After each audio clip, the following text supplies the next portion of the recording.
Capítulo 15. Fora da caridade não há salvação. O de que precisa o espírito para se salvar. Parábola do bom samaritano. Ora, quando o Filho do Homem vier em sua majestade, acompanhado de todos os anjos, sentar-se-á no trono de sua glória. Reunidas diante dele todas as nações, separará uns dos outros, como o pastor separa dos bodes as ovelhas, e colocará as ovelhas à sua direita e os bodes à sua esquerda.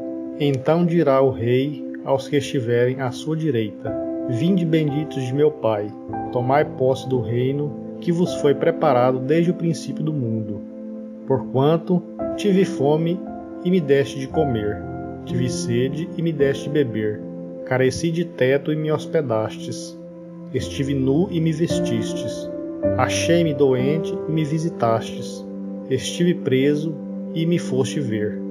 Então responder-lhe-ão os justos: Senhor, quando foi que te vimos com fome e te demos de comer, ou com sede e te demos de beber? Quando foi que te vimos sem teto e te hospedamos, ou despido e te vestimos? E quando foi que te soubemos doente ou preso e fomos visitar-te? O rei lhes responderá: Em verdade vos digo, todas as vezes que isso fizeste a um desses mais pequeninos dos meus irmãos, foi a mim mesmo que o fizestes. Dirá em seguida aos que estiverem à sua esquerda: Afastai-vos de mim, malditos, ide para o fogo eterno, que foi preparado para o diabo e seus anjos. Porquanto tive fome e não me deste de comer, tive sede e não me deste de beber, precisei de teto e não me agasalhastes, estive sem roupa e não me vestistes, estive doente e no cárcere e não me visitastes. Também eles replicarão: Senhor, quando foi que te vimos com fome e não te demos de comer, com sede e não te demos de beber, sem teto ou sem roupa, doente ou preso e não te assistimos?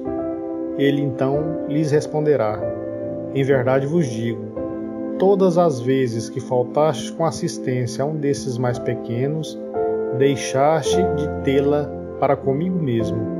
E esses irão ao suplício eterno, e os justos para a vida eterna. Mateus, capítulo 25, versículos de 31 a 46. Toda a moral de Jesus se resume na caridade e na humildade, isto é, nas duas virtudes contrárias ao egoísmo e ao orgulho. Em todos os seus ensinos, ele aponta essas duas virtudes como sendo as que conduzem à eterna felicidade. Bem-aventurados, disse, os pobres de espírito, isto é, os humildes, porque deles é o reino dos céus. Bem-aventurados os que têm puro coração. Bem-aventurados os que são brandos e pacíficos. Bem-aventurados os que são misericordiosos. Amai o vosso próximo como a vós mesmos. Fazei aos outros o que quereríeis que vos fizessem. Amai os vossos inimigos. Perdoai as ofensas, se quiserdes ser perdoados. Praticai o bem sem ostentação. Julgai-vos a vós mesmos, antes de julgardes os outros.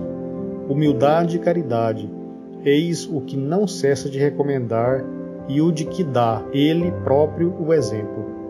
Orgulho e egoísmo, eis o que não cansa de combater, e não se limita a recomendar a caridade. Põe-na claramente e em termos explícitos como condição absoluta da felicidade futura. No quadro que traçou do juízo final, deve-se, como em muitas outras coisas, separar o que é apenas figura, alegoria. Há homens, como os a quem falava, ainda incapazes de compreender as questões puramente espirituais. Tinha ele de apresentar imagens materiais chocantes e próprias a impressionar, para melhor aprenderem o que dizia. Tinha mesmo de não se afastar muito das ideias correntes quanto à forma, reservando sempre ao porvir a verdadeira interpretação de suas palavras e dos pontos sobre os quais não podia explicar-se claramente.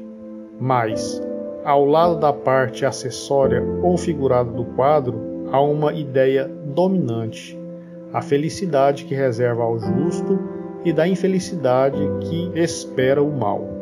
Naquele julgamento supremo, quais os considerandos da sentença? Sobre que se baseia a Inquisição? Pergunta porventura o juiz se o inquirido preencheu tal ou qual formalidade? Se observou mais ou menos tal ou qual prática exterior? Não.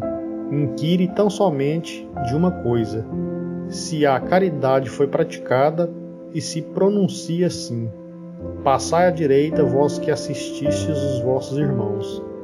Passai à esquerda, vós que fostes duros com eles. Informa-se, por acaso, da ortodoxia da fé? Faz qualquer distinção entre o que crê de um modelo e o que crê de outro? Não, pois Jesus coloca o samaritano, considerado herético, mas que pratica o amor ao próximo, acima do ortodoxo, que falta com a caridade. Não considera, portanto, a caridade apenas como uma das condições para a salvação, mas como a condição única. Se outras houvesse a serem preenchidas, ele as teria declinado.